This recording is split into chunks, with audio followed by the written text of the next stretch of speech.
Minister Jap, how you doing? What's going on, big bro? It's good to see you. I ain't seen you since Vegas. You know what I'm saying? That's right. That's right. In Vegas, you're talking about the CME, Donovan Sharpe's Conference of Masculine Excellence. Shout out to Donovan Sharpe, man. Everybody who came and showed support. You know what I'm saying? That was a big move for him. Yeah, and shout out to him too. He just got discharged from the hospital, and he's doing well. He's going to take a couple days off and get back to it, and become once again the bionic man that we know and love. Yes, sir.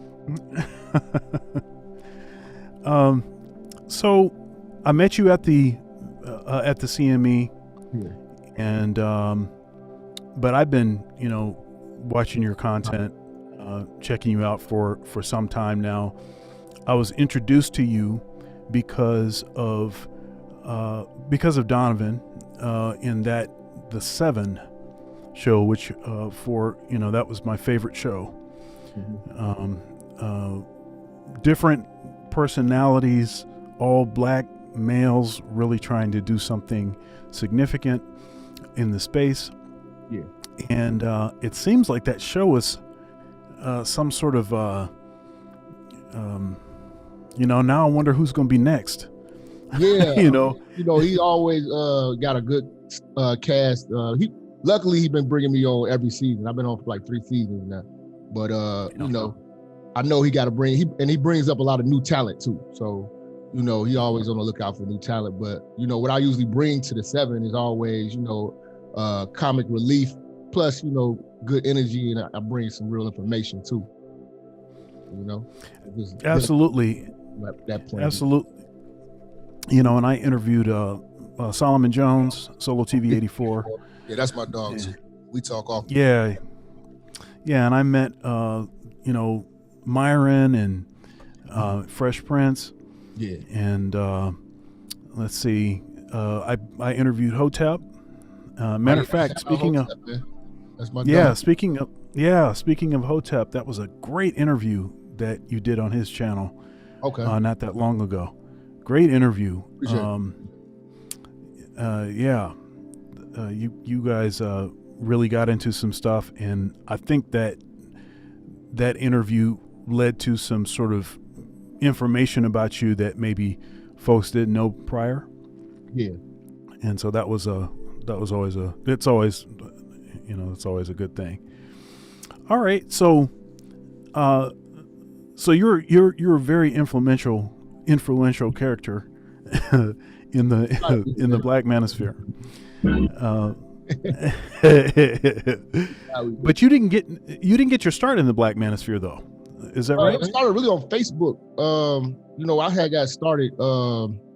It was a rant that I had did about single moms, and I was just driving on the freeway, just talking about the community and everything I'm seeing and everything was going on with the Black community and Black single moms. And I uploaded to Facebook, and it was a group that had like about 170 subscribers on Facebook called Black Men Vent Group.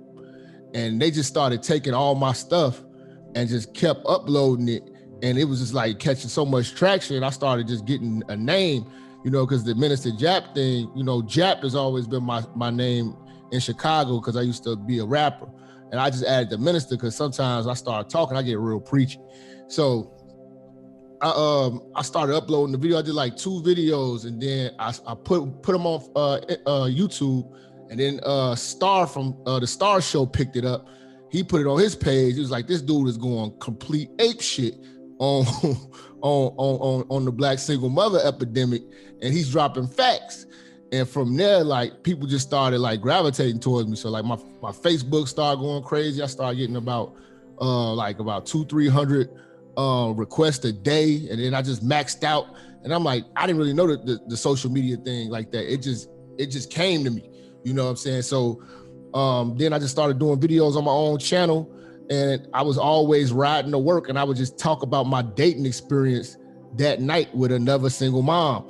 And it was just like the single mom thing. It was like, this guy's going in on Black single mothers, because it's like I came out of like a 7-year relationship, and the woman I was with wasn't no single mother. So I didn't know nothing about the dating scene, like how crazy it was with so many chicks that had kids, because I never dated them. All the chicks I was dating never had kids. So, you know, when I get back on the scene, yeah, I'm messing around and everybody got kids. So I'm like, what the hell? So, you know, I just started talking about all the crazy stuff that I was dealing with dating chicks that got kids. And I was just riding to work every day, you know, on the Dan Ryan Expressway with my, first I started off with a BlackBerry, then it went to the iPhone. It was just like every day uploading a video, and it was just for fun. And then it just started picking up legs of its own, and people started reaching out to me. Star from the Star Report, he reached out to me, did an interview with me. Then and I turned my recording studio to a broadcasting studio. So I was just, because I was trying to learn, you know, what everybody was doing. And then eventually Tommy Sotomayor reached out to me, and then I did an interview with him, and he was interviewing me, talking about, you know, what I was talking about. Like, man, because I was approaching it from the dating scene, you know what I mean? But everybody else was approaching it from like a societal standpoint of like, you know, what is it doing to the community and everything like that.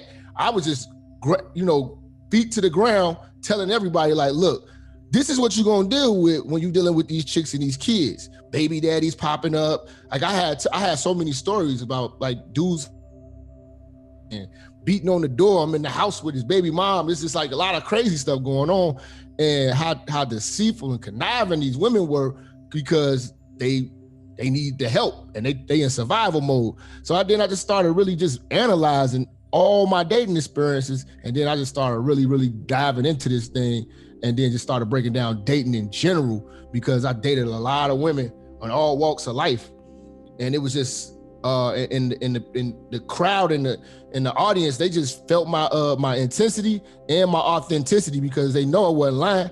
So it just took off, and I was just relatable, and people just really gravitated towards it. So I done had like 10 channels. I've been getting attacked by women, getting flagged down for years. So, you know what I'm saying? Now that they kind of letting up on it, I'm starting to get back traction, but my name gonna always be stamped in stone in the Black Manosphere. Yes, that's for sure. Yeah. So when you say single mother, I want to define some terms. Okay. Because there are different terms folks use.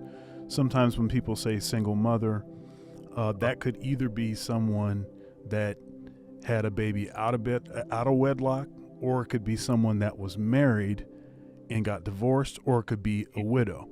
When you say single mothers, what do you mean? I'm mainly talking about baby mamas. Babies by a dude that they not with, chicks that was in a relationship and just, you know, they didn't get married and a baby popped up. No economic plan, no real, you know what I'm saying? No, they just winged it. It's just an accident baby. It's just the baby that illegitimate baby for the most part. Now the women who have been married, I respect them. I always talk about it on my show. I respect the divorced woman that got kids, because at least she gave it a shot. It's still a difficult situation if she's got younger kids, but at least there's some economic responsibility on the ex-husband to, you know what I'm saying, handle his business. She's not chasing down a baby daddy. You know what I mean? That's a little different. And a widow, I definitely got respect for a widow. I mean, you know, you can't, you know, I would almost step in for a widow. You know what I'm saying? But I probably would, because I can respect it, because, you know, you had a husband and he died. You know what I'm saying? So I don't got to worry about him. You know what I'm saying? But but that's rare. That's rare. We don't have a lot of widows. You know what I mean? But I do use the term single mother. You know, and the people know what I'm talking about. It's really baby mamas. Right. And when you say no to single mothers, why is it so important especially for young Black men, to say no to single mothers? And by single mothers, we mean baby mamas. All right. So for the young Black man, you know, who's on the right path, you don't have any kids, you know, you chasing success, this is going to be a hindrance to you, because these are the type of women that... Thank you so much for watching my video so far. If you'd like to support, There are several ways to do so below. Also, likes are free. Please comment, share, and subscribe. Now back to the video. These are the type of women that, for the sake of getting by with her baby, you really don't get a whole lot out of the deal. It's a thankless job, and then you got to think about, I've been with single mothers. I've been in actual relationships with them.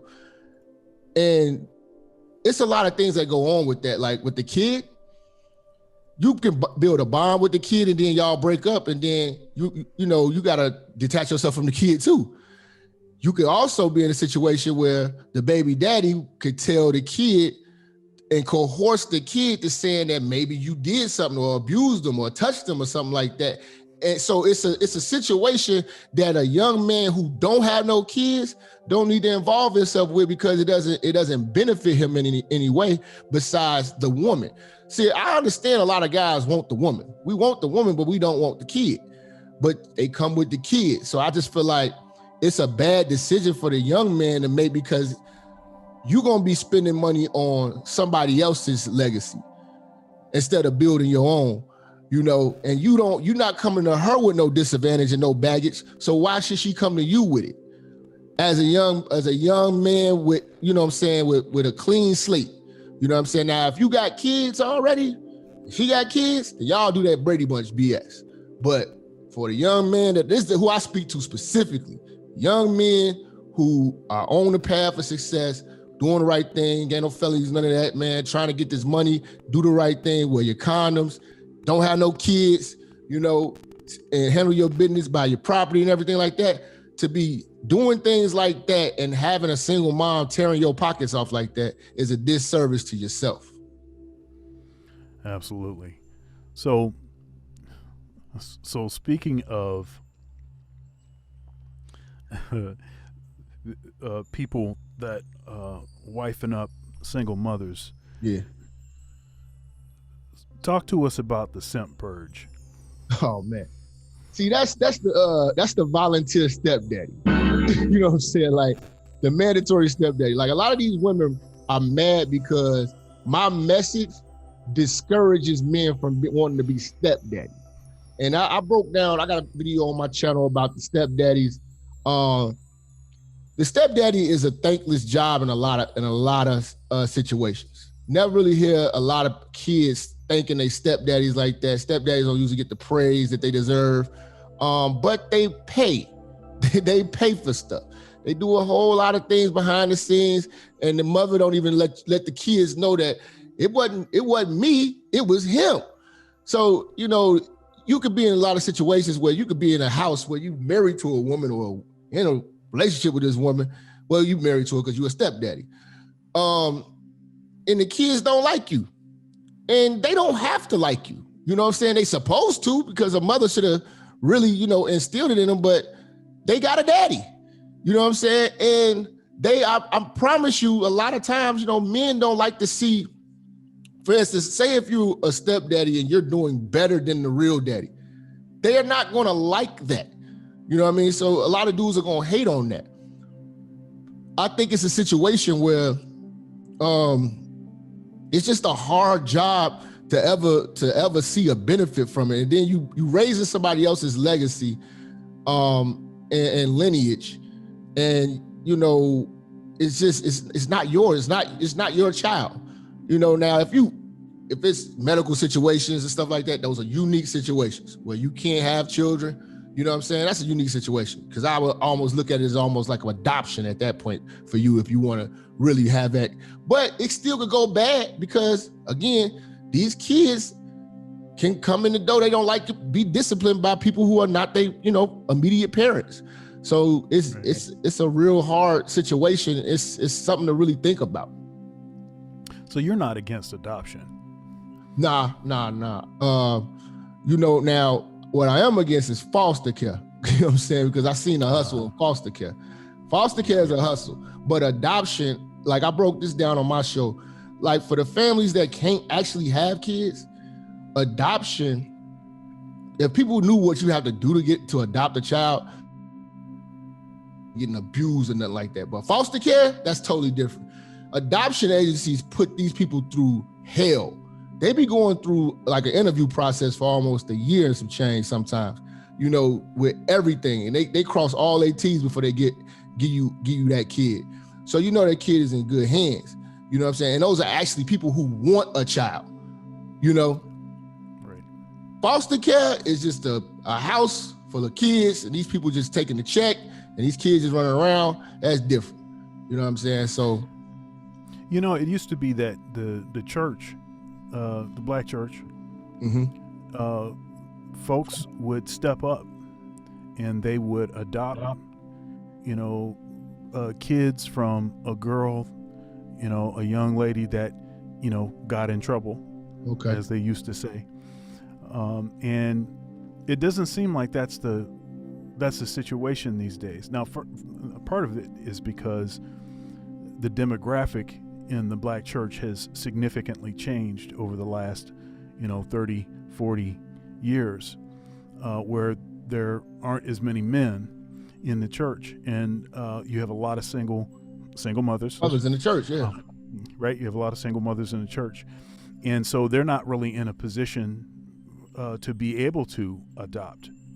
But see, the days that you're talking about is the days that they used to put shame on having a baby out of wedlock. So it was a rarity that something like that would happen, because, you know, now if you did it now, it would overpopulate. It would turn into an orphanage. They would have to just make another orphanage or something like that. You know what I'm saying? A church-funded orphanage.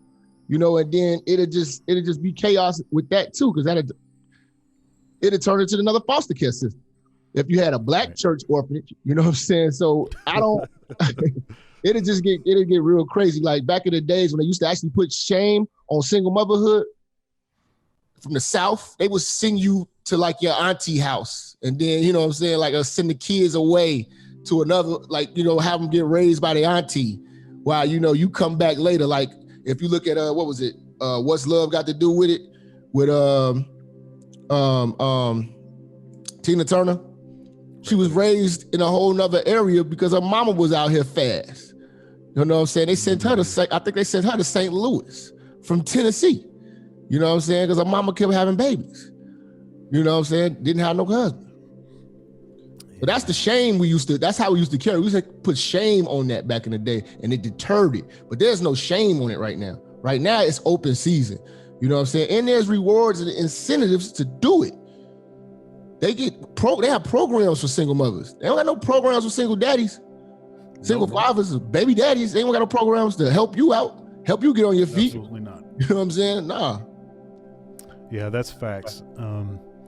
You know, something that, you know, I've heard you frequently say is a statement about the straight, free-thinking black man. Can you talk a little bit about,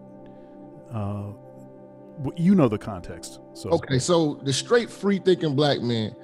You know, I had to really think about it, because everybody would talk about protected groups or protected groups. Protected groups, you know, and you got the woke, you got the left, you got women, you got the LGBTQ. It's a whole lot of them, whatever they want to be. Then you got immigrants. Them all protected groups. You know what I'm saying? I'm probably missing some. But the only unprotected group that has no legislation written for us, nothing that'll back us, you know what I'm saying, is the straight, free-thinking black man. Now, when I say free-thinking, that woke, you know what I'm saying, progressive stuff like that, that'll get you in the door. That'll actually get you some support. You know what I'm saying?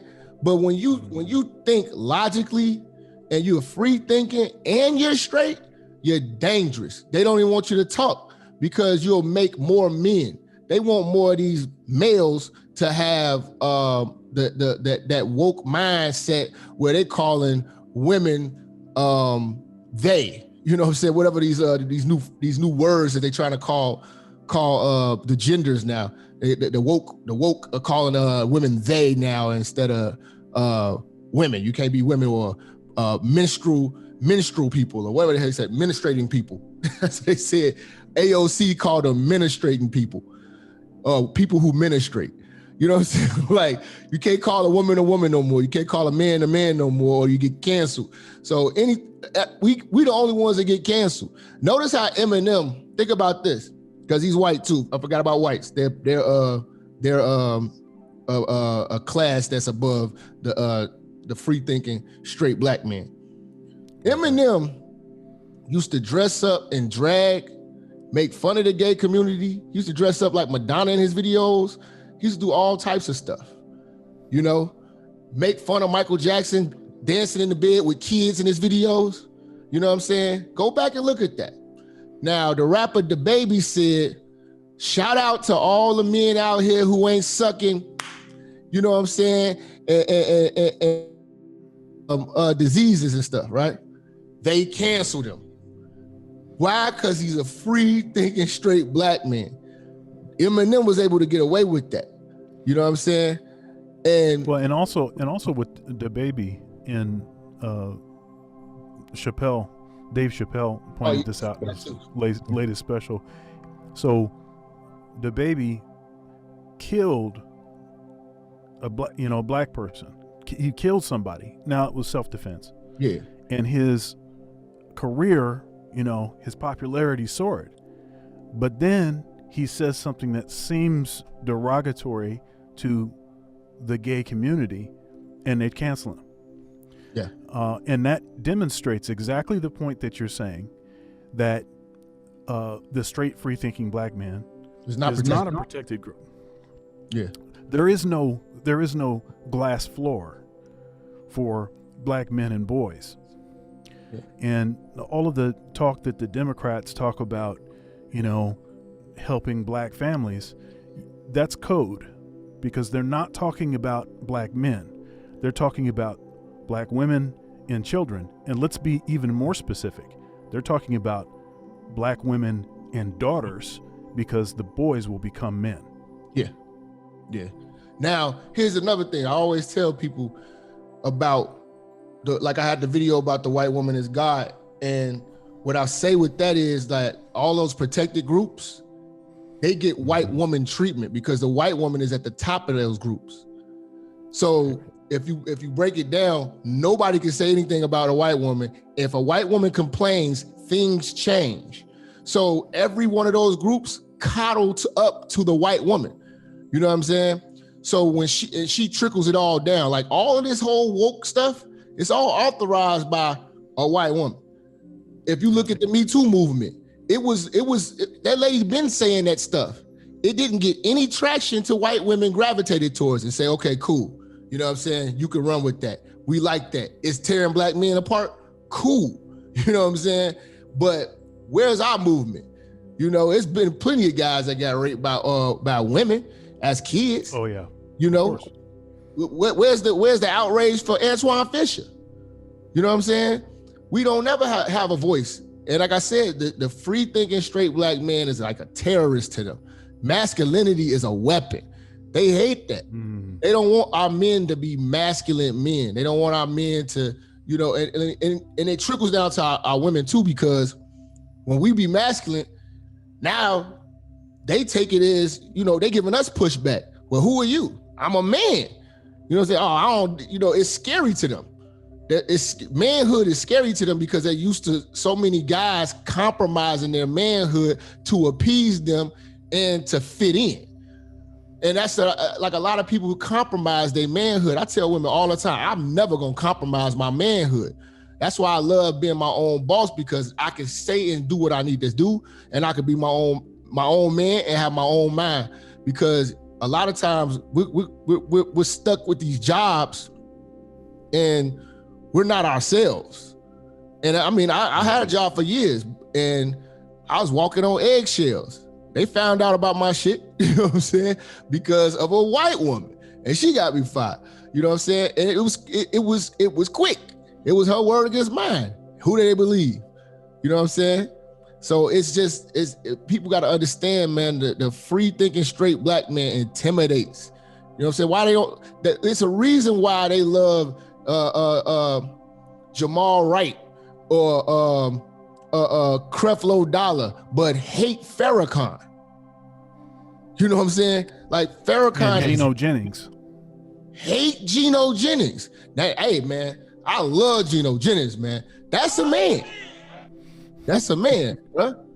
You know what I'm saying? Talk to me. That's right. You know what I'm saying? But men like that scare people. They scare people. You know what I'm saying? So like we got to get back to that manhood. If we was all on code like that and not compromising, and what's my man Van Jones is, we got so many bad representations that got microphones that make the black man look bad.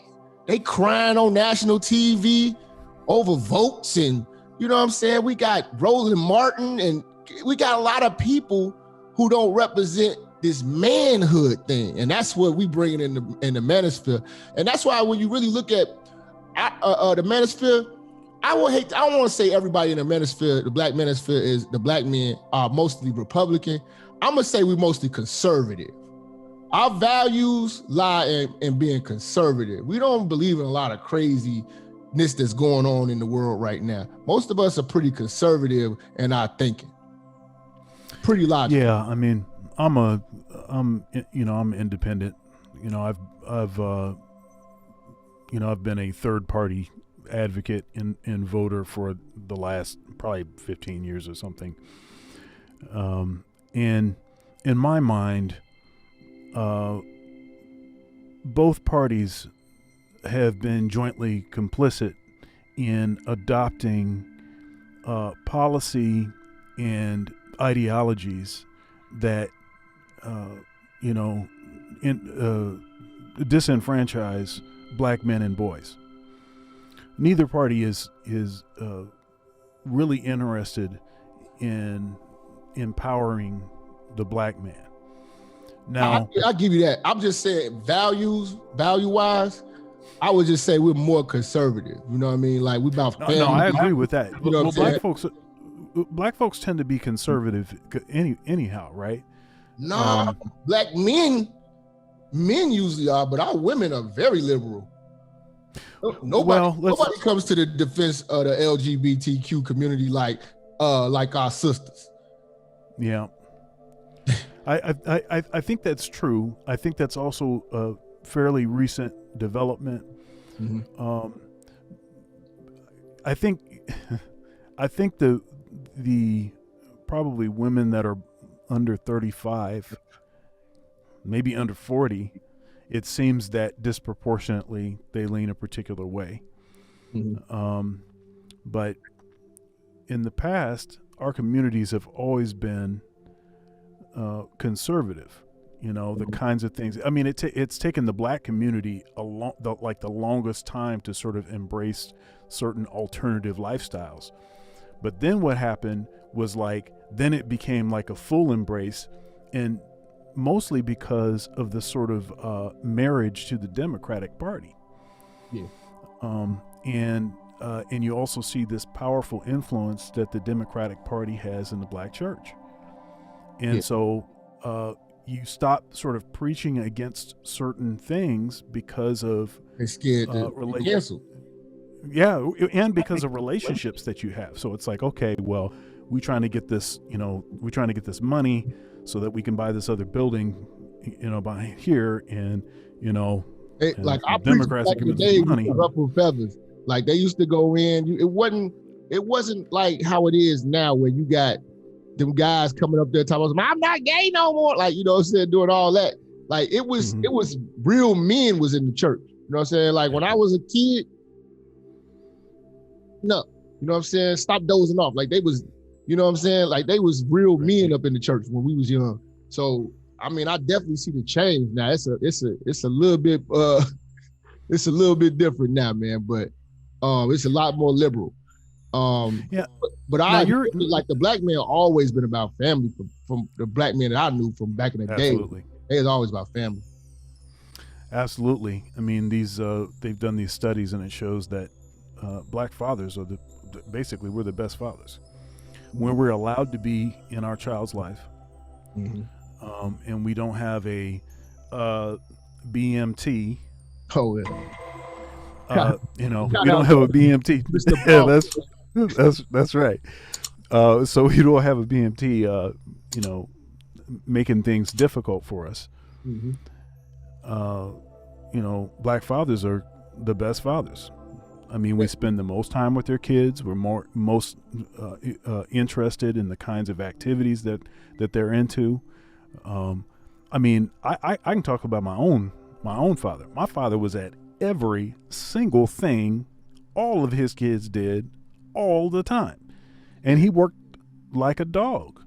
My father, man, I admire him so much. You know what I'm saying? Like everything, the principles that he instilled in me, and he was the same way. You know, when I used to do martial arts, I did martial arts my whole life, and he used to be at every event. You know, he worked 12 hours and make sure he there. You know what I'm saying? Like he was just, he had talked to me and like he'd sit down and have one-on-ones and give me like real man. And like he used to make me mow lawns and wash cars and, you know what I'm saying, do handiwork. Like I wasn't just gonna be just sitting around eating chips, playing video games. Like he was teaching me manhood. You know what I'm saying? Get out, take that garbage out. If I didn't take the garbage out, he'll wake me up 2 a.m. Didn't I tell you to take the garbage out? You know what I'm saying? Like I used to hate that stuff, but I appreciate it now because he had a military discipline about himself and he just really instilled, you know what I'm saying, being efficient. You know what I'm saying? And that's why like it shocks a lot of women that I'm so efficient. You know what I'm saying? And so hard on myself about stuff because they ain't ever really seen guys that was raised by men. So, you know, men make men, steel sharpen steel. You can't, you're born into whatever circumstance you're in, but that's why it's so good that we have the Manosphere because there's a lot of brothers that's raised by single mothers and they trying to find manhood. They find it through us. They found it through Donovan Sharpe. You know what I'm saying? They found it through Kevin Samuels. They found it through me. They found it through every one of these brothers on here. It's a lot of good brothers on here. Coach Greg Adams, they find a lot of manhood lessons, you know what I'm saying? And they binge on this because they wasn't getting this growing up. They got emotions from their mama growing up. They got emotionalism. They got, just look good and dress nice and, you know what I'm saying? Mm-hmm. And sympathize with any woman that's hurt, you know what I'm saying? No matter what, sympathize with all my mistakes, you know what I'm saying? But when they grow up and they get logical, they start getting curious. And I think that the Manosphere, the Black Manosphere is strengthening a lot of Black men, believe it or not. And that's what they scared of. That's why these women are mad because we turning boys to men. You know what I'm saying? We're against a lot of the stuff that you've been instilling in these boys that's okay. It is not okay for your son who got everything going for himself to go take care of Keisha and her 2 kids by 2 different men. What do you like? You gotta step in and stop that, but you don't want to stop that because you'll feel guilty because you were a single mother yourself. So you go along to get along. Like, nah, that's not what's going to be the best interest for him. You know what I'm saying? So, and we talk about a lot of things with on my show about mothers raising boys and the trauma that they went through. There's a lot of brothers out here who went through a lot of hell with their mamas, man. You know what I'm saying? I remember one of your shows where you were talking about, and it was a hard show for you to do. You're pretty. The humor thing is a critical component of your delivery. Yeah. And you were having a hard time being humorous about it. And this was like some of these. It was an episode where you were talking about. Kids getting kicked out of their house by their mother. Yeah. Before they're even, of age sometimes. Yeah. And I remember a show that you did where this girl, so she was just trying to tell her mother, this guy. Her boyfriend was coming in the room when he was coming from the club. My boyfriend was coming in the room. And she blamed her daughter for wearing skimpy clothes. She's like, I was asleep. You know what I'm saying? She's like, you trying to take my man. This is the type of stories that really happen in our community. You know what I'm saying? Like, I show a lot of stories. These young boys out here, mother punching them in the face and trying to kick them out the house and stuff like that. I had a video. I'm trying to play it, but I'm gonna end up showing it on my show. It's a chick, she got arrested for burning her son's testicles with an iron. Her 13-year-old son. And it was so much other crazy. There's another chick, she was like, I'm gonna take my 14-year-old son to go get what do you call it? A vasectomy. I'm like, what are we doing, man? And like we got these like going on with these moms. Like I had man, it was one story, man. It was a lady who left her kids with her boyfriend. Left her kids with her gay girlfriend, and the gay girlfriend was raping the little kid with the fake tub and stuff like that. And that one was heartbreaking. Like it was just so much. It's crazy. That's why I'm like, yo, we got to bring back the fathers and the family. You know what I'm saying? Because fathers and family, man, that this type of stuff don't happen like that when you got a real man in the driver's seat. And people got to start picking character, man. Pick somebody with some character. These people just out here, you know, having this old frivolous sex and having these old wild relationships and having kids around this crap. You know, these kids suffer. Like I posed a question today on Facebook, and it's getting a lot of traction. I might have to do a show on it, but I've been asking a lot of people lately, a lot of women, especially black women, because they always say that like us in the Manosphere, these a bunch of black men with mommy issues. So I asked this, I say, okay, so if a man has mommy issues, is it the man's fault or the woman's or the mommy's fault? So who do we blame for the issue? The culprit or the victim? But when it's oh, you got daddy issues. If you tell a woman she got daddy issues, you know what I'm saying? It's fine. We don't get to say, oh, you going too hard on the brother. Like, nah, everybody double down on the brother. Like, yeah, he must have been wrong. You know what I'm saying? It's okay. Right. We don't never tell her, oh, you got daddy issues, something wrong with you. You got that, you need to let that go. Hold on, what do you mean? You shouldn't even be in a position to have to let nothing go. This mother of yours created the mommy issue. Let's address the mommy issue. We never get a chance to address the mommy issue. I had a lot of call-in shows, and it's a lot of women out here who gave their kids up, you know what I mean, to bogus situations. And these kids come back and they tell them about it. You know, if they got mommy issues, who do you blame, them or the mama? You know, but you can never blame women. And one of the brothers in the comments said something that was profound to me. He said, women are children and men are adults. And that's why we get blamed because we are the adults, and women never get to get blamed because they treated like children. Yeah, well, I don't know that I would. They definitely get treated with kid gloves. That's for sure. Yeah. That's for sure. But I mean, if you look at the sentencing, you know, if you compare murder for murder, you know, women are doing maybe 63% of the time that men do. Yeah, and it's that way across the board. They don't get the same punishments for the same behavior. And now, granted, that's not their fault, but our system is designed to protect women. That's what our system basically is. It's designed to protect women. And so I think a system that is designed to protect women has a hard time doling out punishments that seem like equivalent to what they would do if it was a man doing the same. We held at a higher standard, man. Our sentences to a furthest extent.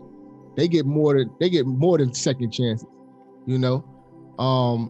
I mean, it's like if you look at situations like that girl Centonia Brown. She was convicted for shooting. She was like in a prostitute situation in a bed with a trick, and she came back with her boyfriend, robbed the house. And when they caught her for the murder, You know, she tried to play like, you know, plead like she was about to be raped or whatever. And he got shot in the back of the head while he was asleep. Because she's a woman and she was a good-looking woman, all of these celebrities, Kim Kardashian, Rihanna, T.I., everybody, it was just like everybody was just petitioning and campaigning to get her clemency. And she got out. Now she's out being a celebrity, writing books and all that. I'm like, man, it's a lot of young 13, 14-year-old brothers that pulled that trigger and ain't getting no type of love like that. I think it was a brother I seen, he was like 14, and him and his friends decided to go rob a house, and they shot a lady and killed her or something like that. I think it was like in Indiana. And dude like 45 now, still in the joint. You know what I'm saying? But he went in when he was like 14. So that's the type of, we don't get that type of I'll say like leniency. You know what I'm saying? Right. They don't give us that. Well, you know, we're animals. So, so you can't do much to save an animal, I guess. Especially the black, they don't look at us like animals. Yeah. So I want to ask you about this term, and so there's been a few things that definitely came from your show that are definitely your material that have sort of leaked outside of the Manosphere. Okay. All right. So one of them is this German Shepherd. So if you can, because I think if people don't understand why you're calling, and I'll let you get into it. What what's the reason for that naming? Yeah. Then I can see how it would be pretty derogatory. I think it might be kind of hard to hear anyway, but it would be particularly hard if you didn't understand the sort of how it lines up. So if you can do that. All right. So the German Shepherd, I basically broke it down because if you look at like the civil rights movement, you know what I'm saying? The attack dog for white supremacy was the German Shepherd. And I've always said, I got shows, I tell guys all the time that, like, these guys sit around, do all this Afrocentric stuff, and they just want to hate the white man. But oppressor, the main person that's been holding you back hasn't been no white man, because he's not thinking about you. Your main oppressor has been Nikisha and Natasha that you've been laying next to, the one that calls the police on you, the one who railroads you in court, the one who lies on you to even get you to court, the one who kidnaps your kid and holds your kid away from you, the one who put you on child support, the one who lied and put a baby on you, the one who set the black man back is the black woman of today in most cases. Now, she's called the German Shepherd because she's the attack dog for white supremacy. She pretty much is on the front line barking for everything that a white woman is telling her to do. You know what I'm saying? Whether it's the LGBTQ community, she barking for it. If it's the woke, for it. If it's any type of little Democrat BS, she barking for it. If it's anything to do with railroading the black man, she barking for it. If they tell her, support Black Lives Matter, you know what I'm saying? When Black Lives Matter ain't gonna do nothing to help the black man at all, she barking for it. You know what I'm saying? So, and Black Lives Matter, when they first started out, their whole thing was, we don't believe in the nuclear family. So the nuclear family includes us. So what other family is there? Single motherhood. That's what they pushing. So they is on the front line going against everything that the free-thinking straight black man represents. So that's why they are called the German Shepherds. If you go to the videos I got like so many reasons, 15 reasons why it's so many different topics of the German Shepherd, but that's what she is. She's the attack dog of white supremacy. And white woman supremacy, for the most part, is what's railroading the free-thinking straight black man. You know what I'm saying? That's our only really big enemy. Feminism, and this woke stuff, immigrants, and German Shepherds, man. So, to be clear, you're not saying that every black woman is a German Shepherd. No.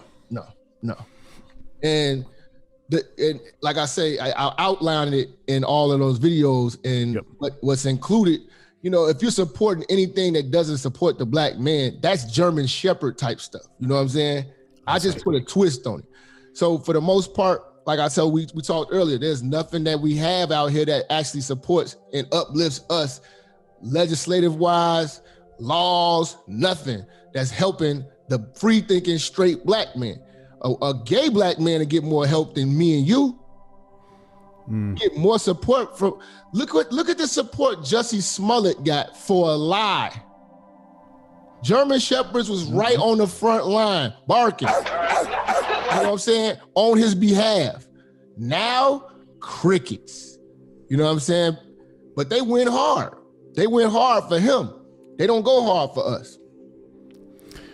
So another one of these things that sort of leaked out is your cooking reference. And one of the places where that leaked out to is so Kwame Brown became a bigger presence on Black YouTube recently. And he has this term, mama's cooking. Yeah. So do you really think about that? I don't know if I influenced him. I don't know if he seen me, but maybe he's seen somebody else talk about cooking.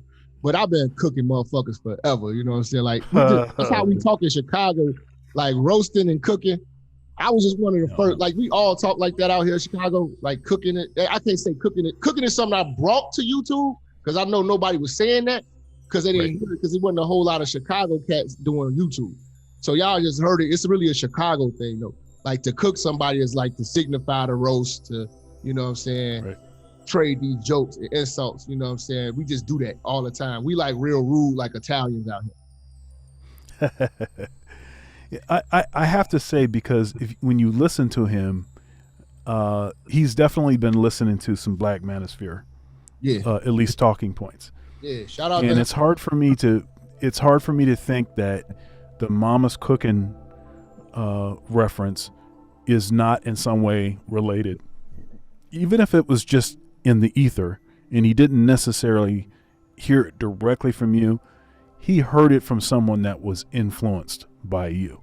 Yeah, I mean, and I ain't mad at that, man. Like, that would be petty, you know what I'm saying? But no. I mean, it seems like it seems like more likely you'd be flattered, honored. I don't know if the brother even know me yet, but I just know a lot of the stuff I say spreads. Like I was the first to bring out dick discipline. You know what I'm saying? Like I talk about that all the time, like having dick discipline. I talk about all the brothers that have lost good $200,000 jobs because you want to flirt with every woman in the office and do all that, you know what I'm saying, and sleep with everybody at work because you don't got no discipline. I talk about the brothers who got a wife at home and you got all these side chicks and doing all this stuff, side babies and all that. Blew your paper, dick discipline. R. Kelly don't know how to dick discipline. His whole legacy is thrown away because he didn't have dick discipline. I always talk about that. And Kev even shouted me out for that because that's one of the things I always pushed. I pushed that about 4-5 years ago. I was pushing that hard. You know what I'm saying? We got to have, and because women of the day think that we just move like soon as we see soon as we get aroused, we just gonna attack. You know what I'm saying? Like, well, we got discipline. You can control yourself. You know what I'm saying? She kind of looking at you different. Like, what's up with this guy, man? He got a little bit of, what's going on with him? They think that we just gonna move because she just showed a little butt or something. You know what I'm saying? Like, nah, it don't work like that. You know what I'm saying? I got discipline. We gotta know when to say no sometimes. That's for sure. I'll tell you, in my, the two things that'll mess you up as a man are money and women. Yeah. Those are the two things you have to master: money and women. And my personal vice has been women. Mm-hmm. And I'm married. I finally got it right. Mm-hmm. But I had to kiss a lot of frogs. And I have a series of videos on my YouTube channel called Blue Pill Testimonials. Okay. And so there's 10 of them. Now, 9 of them you can't get unless you're a channel member. Okay. But the very first one is called Baby Mama Drama. Mm-hmm. And so that same thing, dating a woman that, you know, she was a baby mama, you know, and I even befriended the kid, you know, and, you know, had an attachment to the kid, was cutting his hair and stuff. Little kid, you know, he was, 3 or 4 or something. And, you know, brought him around my family. You know, my family is warm and open. Yeah. Oh, that's terrible. Yeah, I know what you're talking about. Yeah. So then the family develops a connection with the kid and all like this. And then, you know, what ends up going down is, and, you know, supposedly she was trying to do the Christian thing, you know, so we weren't doing anything. We weren't, you know, sleeping together or anything like that. We were just like going to church, stuff like that. I go and pick her up and then we go do whatever, pick the kid up and like this. And what broke us up is she told me one day that she slept with her ex. She got knocked up. She ended up having another kid. There you go. And, you know, I'll tell you too, her parents, cause I went over there, and her mother told me, you know, I'm sorry that X, Y, and Z went down. And she said, when she told me that she was pregnant, she said she was hoping that it was by me, you know, and, not by the same dude. But, you know, disproportionately, it seems that, especially our women, prioritize swag over substance. Yeah. So if you're a dude that has some stuff going on, I remember I used to get clowned because I talked proper. Why you talk so proper? And look at your shoes. You know, all of that kind of nuclear rejection kind of stuff.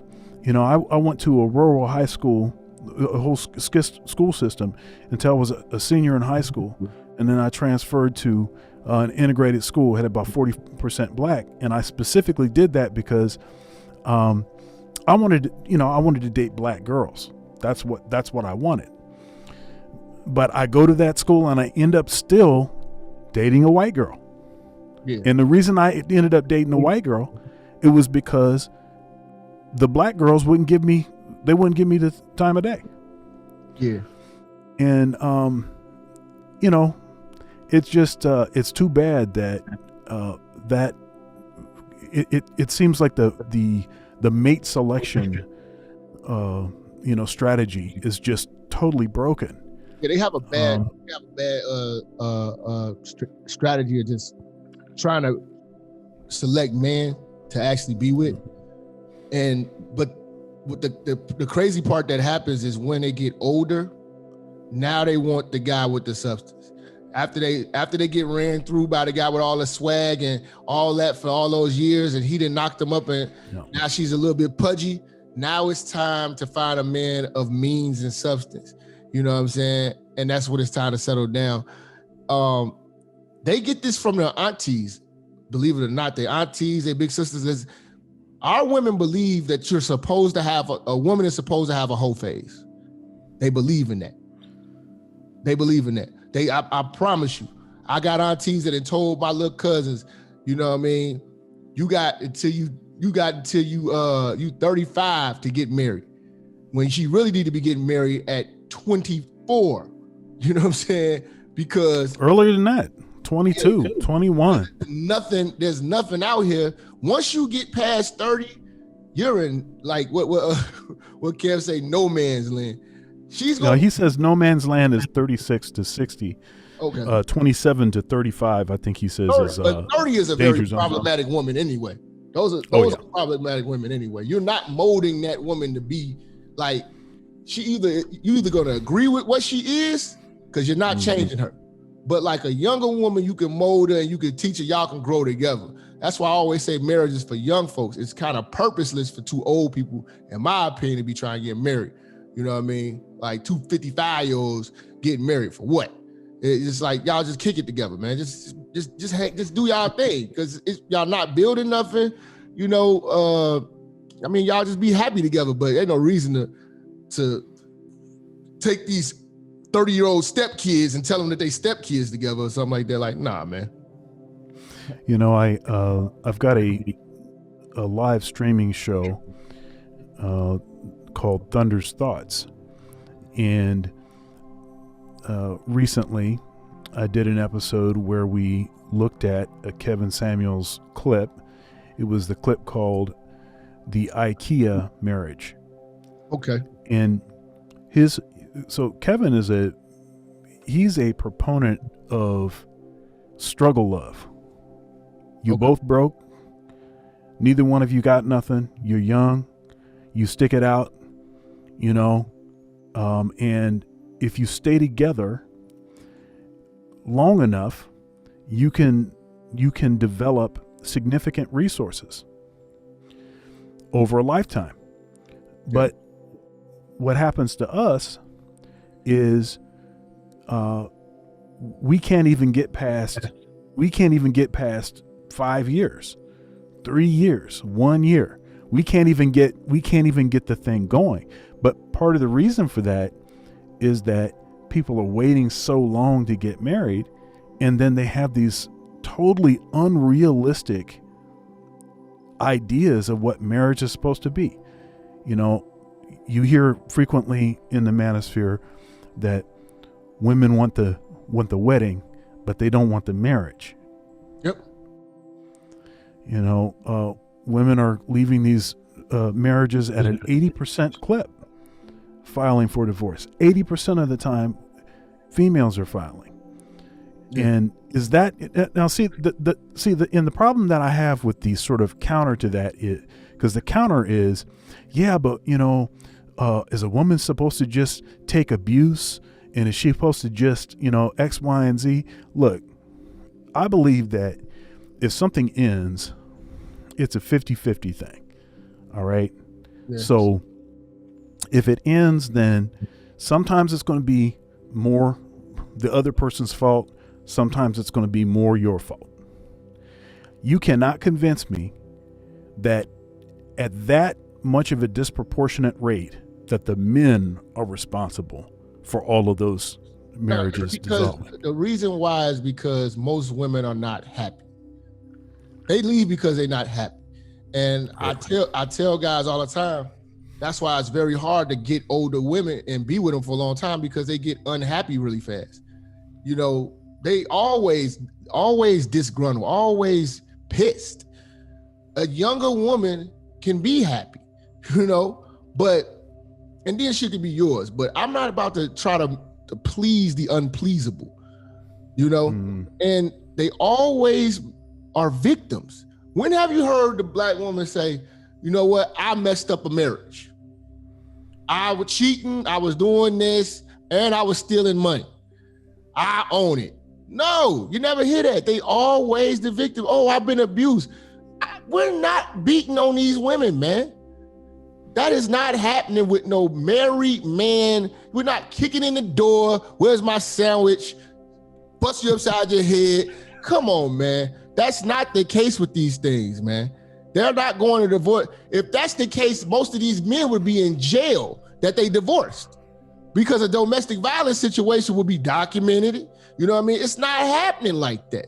They getting into fights with these boyfriends, these baby daddies, these Pookies and Ray Rays, but not no husband. That's not happening like that, you know? And actually, we also found out the studies show that the most violent relationships are lesbian relationships. Yes. Those are the ones that are actually the most physically violent. So in the black community, physical violence is a 50-50 proposition. It's a 50-50 proposition. Glad you said that. Women are attacking the guys as much as the guys are attacking the girls. Yes, and I've been attacked by women. I've been punched in the face by girls. You know what I mean? Like, When they get mad, they think that they can hit you, you know? So like, they got us knock it off. They always the victim. And the crazy part is that men get railroaded because they already filing for divorce behind your back, sleeping in the same bed with you. You don't even know. You know what I'm saying? You don't know what's going on. You be thinking everything is all good, and she been meeting with a lawyer the whole time, you know? And then boom, you get served, and it's like she's ready to go. She already got they already got their game plan. They already then looked at all the assets and everything that she gonna get. They ready to go. Now you got a lawyer up, and then you paying for her lawyer when it's all said and done. So you paying to get screwed. And they the only ones that could do that. We don't got those type of rights. Now, I don't want to put all the responsibility on women for mate selection because, because as I said before, I've made some terrible choices. I made some choices where I knew it was wrong the whole time, and I was just being controlled by, let's say, lower forces. But see, that was when you was in the blue pill mindset. You know, that's when you know, you was simping heavy. But like, you gotta if you got a chance to go check out the show we did today. Oh yeah, you was an artist. The show we did today, I mainly talked about brothers. If you really listen to it, about the type of men, the type of women that brothers is picking, the type of women that brothers is picking, that's taking them for everything that they got and taking away from they kids because you want to be an old player now with a young chick. You ain't got your affairs in order, and now you let this lady inherit all your stuff. You know what I'm saying? You did the kids a disservice. It's just so much stuff, man, going on with brothers picking strippers, and you trying to wife up a stripper, and like, come on, man, why are you having a baby with a stripper? It's like we do a whole lot of BS too, man. But the thing with us, we could take our punishment. We could take it and say, like, you know what, we was wrong. You know, we take accountability for when we screw up. But the women, they not doing that. They still gonna blame us, even when they know they shouldn't have picked no felon, you know, fresh from the feds to have another baby with. It's still his fault. You know. You know, when I think about the percentages, it makes this point that you just made even stronger. And that is the fact that in our community, 16% of the men have made baby mamas of 80%. 80%. So they just 16. Damn. And now here, and the thing is, you know, that 80% of men are totally invisible to women. Mm-hmm. Totally invisible. They can't even see them. That bus driver, the plumber, the trash man collection is a good job. Yeah, that benefits and insurance. That's a good check. Yeah, it's like $36 a month. A week. An hour. Right. Crazy bread. Yeah. So, you know, it's too bad that all of these men, you know, Kevin frequently says that, 51% of men are single and childless, 64% are in the middle class. We're talking about black men. But somehow these women that are complaining about these deadbeats, mm-hmm. they're picking the same men. That's why they have multiple baby mamas, is because they're picking the same one. But it seems like having other children that you're not taking care of, that seems like it's a plus. It's like pre-selection. It's like they want them, I want them too. Yeah. You know what? It's the type of men. They like that type of men. Going back to what you said about swag over substance. I talk about the criminal dudes all the time. They like a dude with a criminal element. They like a guy that's got the street edge. They like all of that. So they're gonna gravitate towards that, and then they try to, and they go into it thinking that they're gonna change him and make them into Right. what they want them to be, and it never works. And the residue of that failed relationship is the baby. See, all these babies are just residue of failed relationships. These babies are not planned. They're not miracles of joy. They're not any of that. They are residue of failed relationships, period. And if you watched Kevin's last show, the show on Friday, he also made the point that so are these dogs, these gifted dogs. He says that if you received a gift of a dog within 6 months of your breakup and you still have that dog trying to go into the next relationship, that dog is a reminder of your last relationship. He's taking some heat for that right now. He takes heat for for a lot of stuff. But talk to us about your relationship with Kevin. Oh man, brother's been helping me out for a long time, and I've been knowing him before he blew up. And it kind of happened unexpected for him. It was unexpected for a lot of people. But he always been like a mentor. I could always call him, when I was going through like personal things and issues. And then he helped me a lot with my structure of my business with YouTube, and just helped me get more serious and take it more serious, and just encourage me, show I have the talent. I went down to Atlanta last month. I sat down with him personally a few dates. We sat down, chopped it up, and man, just got a lot of wisdom, man. The brother is real smart. And a lot of people, they just want to hate on the man because of success, but that man, he really helped a lot of us behind the scenes. He's helped Donovan. He's helped countless YouTubers behind the scenes, and I'm one of them. So, I ain't never gonna have nothing bad to say about bro. He always helped me. You know what I'm saying? I'm only one phone call away. He called me all the time. So, I mean, I got a real personal relationship with him. That's my dog. Yeah, speaking of Donovan,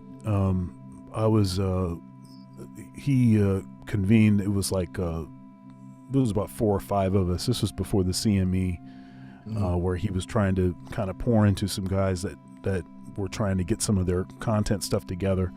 And he invited me to that Zoom meeting, and it was a once a week thing.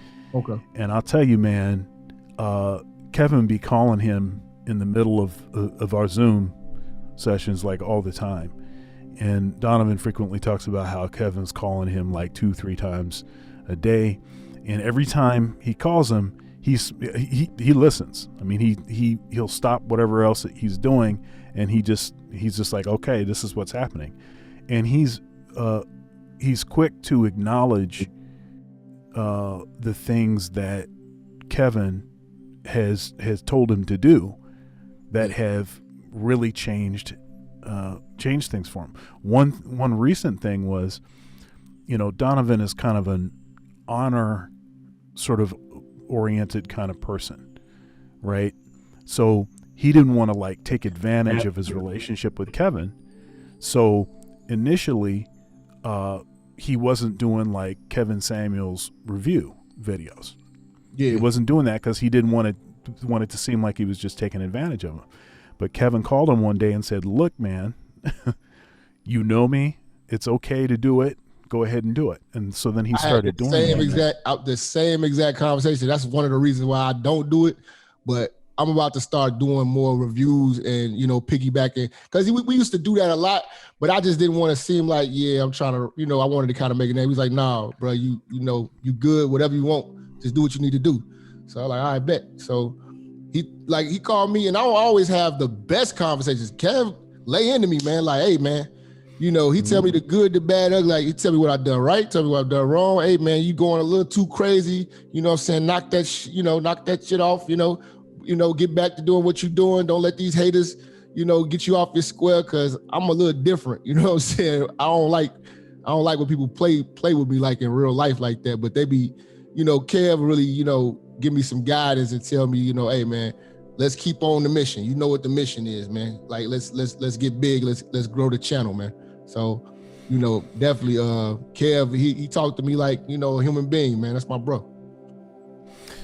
Yeah. Now speaking of your content, I mean, you have, it's very controversial. It is very spicy. I mean, it's hilarious. I mean, you're digging into folks. I mean, it's not for the faint of heart. But it's some of the most entertaining stuff that I watch. And every time you're on, no matter what, I'm tuning in, because it's like must watch, must see TV, you know. And but sometimes your content is not as consistent. Yeah, and that's me. That's my fault. You know what I'm saying?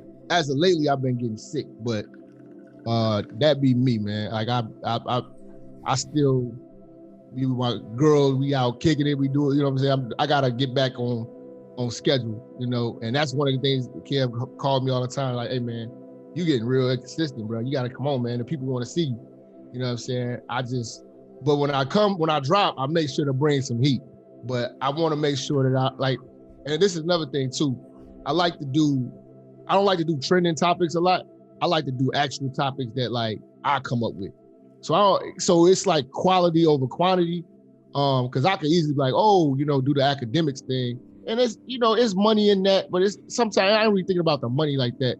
Cause I got a quality fan base and they messing with me for what they mess with me for. You know what I'm saying? So like if something happened, something happened in the news, like, oh, Tekashi 6ix9ine did this or something like I don't do all that. I try to keep it, you know, what we talk about in the church, you know, and sometimes that takes writing. So I write all my topics down. I write all my notes down and everything the night before, and I prep. And it does take work, and I get off course, you know what I'm saying, with being in the streets and being around and stuff like that. So that's them the conversations I had with Kev all the time. Like, man, get out the street, get back on your craft, bro. So yeah, I give y'all that. That's my bad on me. I'm inconsistent.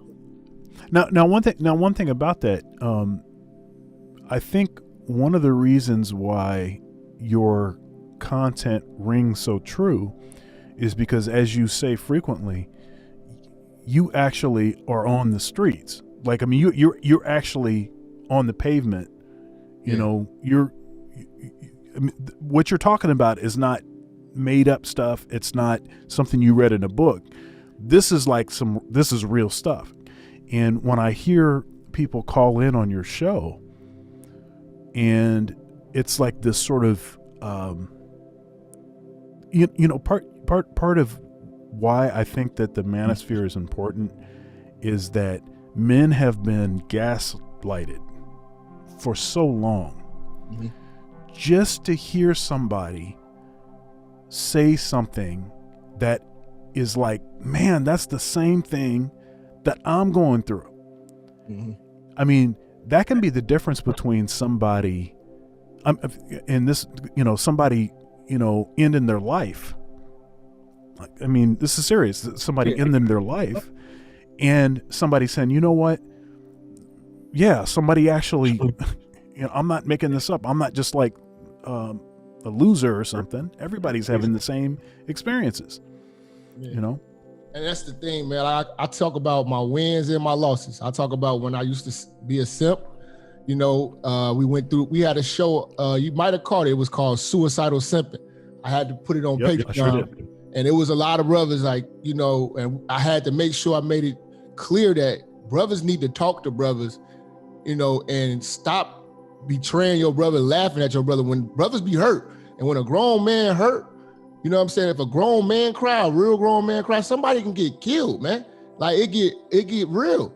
You know, brothers go through things. You got to be able to confide in your brothers, you know what I'm saying? And never betray the confidence of your brothers. You know what I'm saying? When they going through things, you got to be able to talk them out of doing something crazy. And that you know, it be brothers that be on the edge, man. You know, going through it with baby mamas, or, you know, going through it with their wives. You know, a lot of brothers done lost a lot. It's brothers who didn't lost their lives because they ain't had nobody to talk to, or had nobody who they could relate to, or heard a word that might have saved them and encouraged them to, you know what I'm saying, be like, nah, this ain't the move. Now, the first time I talked to you, I actually called into your show. It was a couple years ago. It was on your birthday. Okay. And you were having a good time, and progressively you were having a better time. If you know what I mean. And so we talked on the phone. I called in, and you made a remark because I had this coat on that had like the fur collar, and you said I looked like a security guard. Gotta show up. And then we just started talking, and I asked you about your connection to the Nation of Islam. Okay. Can you talk about that a little bit? So with the Nation, I as a youngin, I was probably maybe 24, 25 when I had discovered the teachings of the Honorable Elijah Muhammad. And I'm from Chicago, and that's where the headquarters is. Mosque Mariam on Stony Island. I'm from over in that area, so I was always, around a lot of people who were Muslims and grammar school and stuff like that. They didn't stand for the Pledge of Allegiance. It was a lot of that going on in my neighborhood. So, I went through some crazy things in the street. I never was going to church or nothing like that, and I never, my peoples wasn't religious like that at that time. And I just started reading, and I remember I always loved watching Malcolm X. I was watching the Malcolm X movie all the time, and just listening to the mindset of Malcolm X and the militant mindset. I just loved how he would deliver the message. So I went into the mosque one day and I'll just go up there and just go check it out.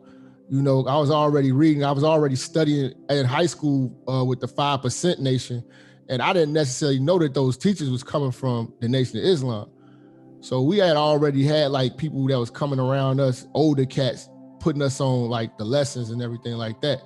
So I go up there and, I just liked how dignified and upright these brothers was. They was all clean cut, they was militant, and I just started reading the book. And one of the books that changed my life and just my whole way of thinking was The Message to the Black Man. And I read that book. It just changed my whole insight on a whole lot of things. And then, learning diet and everything like that. And just being around all them black folks that was there, and all of them was highly intelligent, read all day. These brothers was very smart, and they would just school me a lot all the time. I was just addicted to it. And I was active probably for about 3-4 years, and then I got into other avenues of Islam, but I still got respect for the Nation of Islam. It's a couple of things I don't agree with that I don't want to publicly, that's my yeah. But definitely, I definitely support the Nation of Islam. They come from my neighborhood. I love their economic plan. I love all the brothers. I love what they do with the MGT, the sisters over there.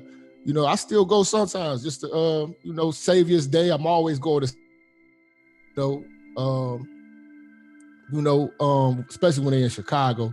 Sometimes I'll try to catch them if they go out of town, like Indianapolis or Detroit or something. But other than that, though, I still got family members that's active and stuff too, so I'm always gonna be around it. Now, you refer to your program as being the church. Yeah.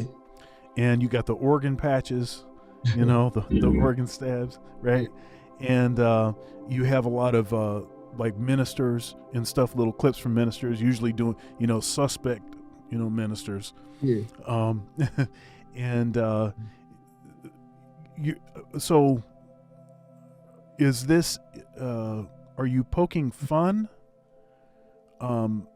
How much of it are you poking fun, and how much of it is just? Well, it's the theme of the black church. You know what I'm saying? The black church is upright. I'm saying upbeat.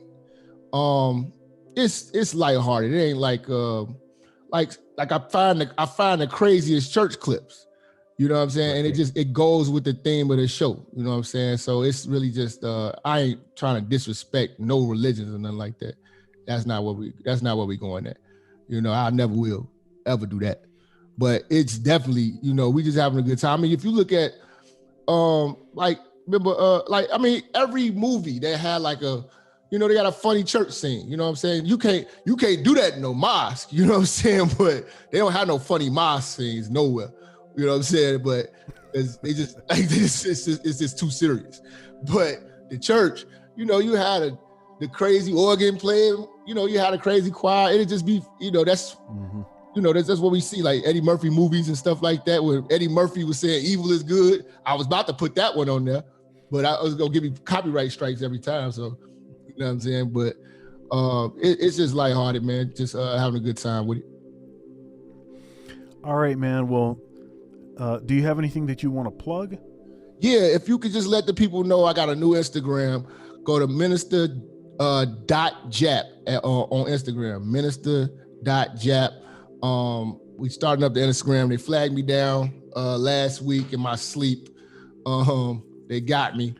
You know what I'm saying? I noticed that I was getting ready for this interview and I was checking for your Instagram page, and I noticed also that over the last couple days I was like, man, I usually see a lot of stuff on there, and then when I found this page, I was like, oh man, I hope they didn't get his account. Yeah, they got my account. But other than that, man, y'all know where to see me at, man. Live in the church tomorrow morning. You know, I'm about to get consistent. I got y'all. We're going to do it every morning. You know what I'm saying? The brothers is getting mad. People starting to talk, so I got to make sure I get the streets what they need. But yeah, y'all just follow me on YouTube. Also on Facebook, the Minister Jap page. And then we got the group, the church check-in group. Make sure y'all follow that group. We talking real crazy in that group, man. We breaking down some real stuff in there, man. You know what I'm saying? So some of y'all YouTubers, y'all might want to come in that group, man. It's a lot of material in this group. You know what I'm saying? But yeah, definitely, man. And like I said, man, I appreciate you having me on. You know what I'm saying? It was a pleasure meeting you in person. A lot of people don't know we actually chopped it in person. So, you know what I'm saying? It's been a long time in the making. So we're gonna make it do what it do. All right, man. Well, God bless you and you be well. All right, bro. Peace. All right.